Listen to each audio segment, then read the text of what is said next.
We're standing in front of the Kylemore Abbey in Conemarra on the west coast of Ireland. This is one of the most spectacular palace castles that you'll see any place.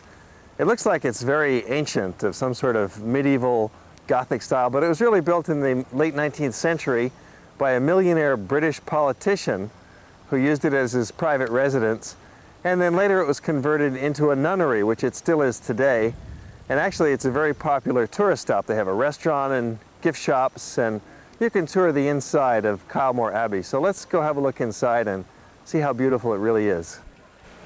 Kylemore Abbey is open to the public, and there's no admission charge.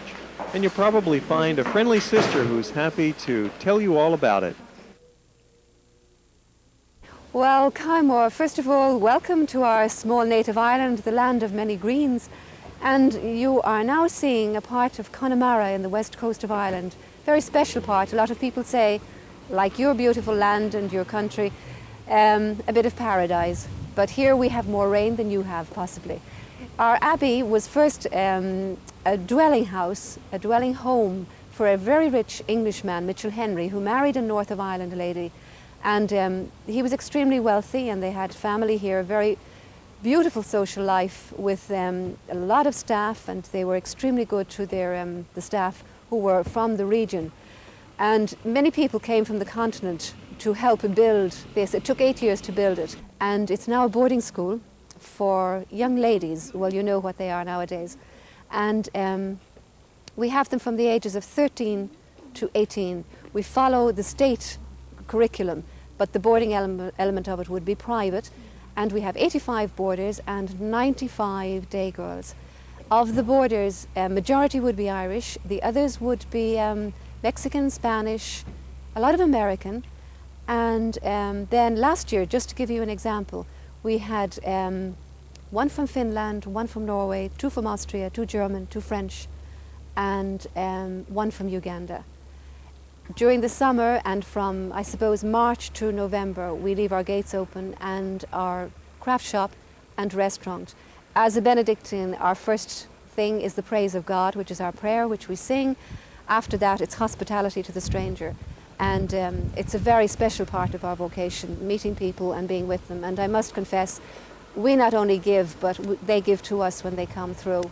And the hospitality end is really an apostolate in one sense. And also, we are there and we have something to give. Let's hope it's not just the materialism, but the setting of this place and everything about it is special. And should you ever come to Ireland and the green spot in Connemara, just know that you'll be very, very welcome. Thank you very much. Gurmila Malgut, which is our own language. Such beautiful scenery the eyes have ever seen. We've traveled about halfway around the Connemara Peninsula, so now we're doubling back, passing through a little village that was made famous in the movie The Field, starring Richard Harris, heading south down to Killarney, which is Ireland's most popular tourist town. And it's popular for a good reason. It's a lively place situated in a very picturesque countryside surrounded by lakes and hills and equally rugged coastline. The town itself gets a little crowded. It's lively and fun. There's a lot of pubs and restaurants and many fine shops in Killarney. There's a resident population of about 10,000, which more than doubles during the summer tourist season, and you can get around by jaunting cart. It's well known for the horse carriages that'll take you through town and in particular take you along a colorful ride by the banks of the lakes. It's called a jaunting cart, or in local slang, a jarvey cart. Oh, it's wonderful to hear the Irish sing-song accent. And in just a moment, we'll have a chat with a couple of shopkeepers, and they'll tell you a little bit about this area. A whole truckload of Guinness Stout, a sight to make any Irishman proud and thirsty. There's plenty of Guinness on tap waiting for you in Killarney, and there's other kinds of beers and ales and all sorts of things to eat and drink. Could you just tell me briefly about Killarney? Why do tourists like to come to Killarney, and what do they see here? Well, it is mostly the surrounding areas, you know. It's we have acres and acres of woodlands, lakes, Our lakes are world famous, for instance. The Killarney lakes are world famous. We have boating. If you want to go golfing, we've got one of the nicest golf courses in the world. We recently had the Calds Open, just about 2 months ago.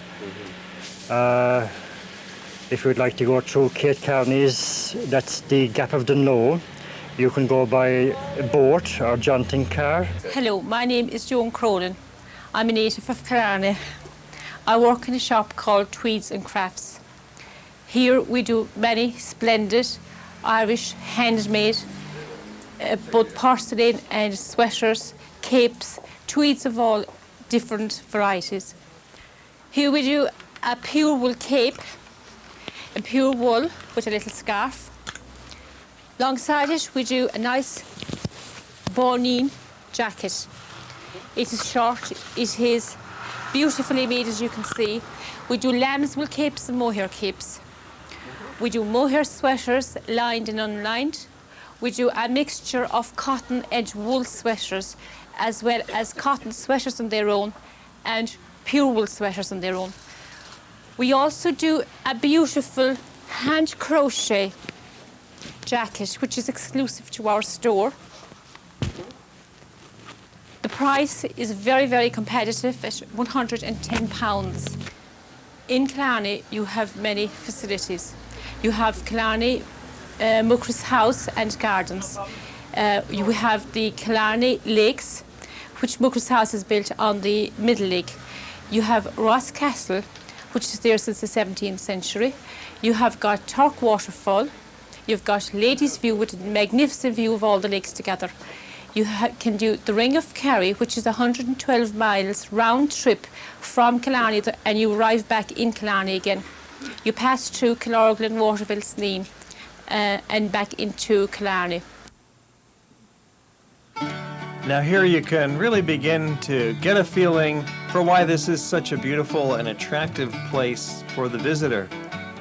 It's been an important tourist center since 1750 when the town was founded. And it's surrounded by these lakes and beautiful natural countryside. It's terrific for bicycle riding or walking or just driving in your rental car. Or if you're with a group, you can enjoy a tour around the Ring of Kerry.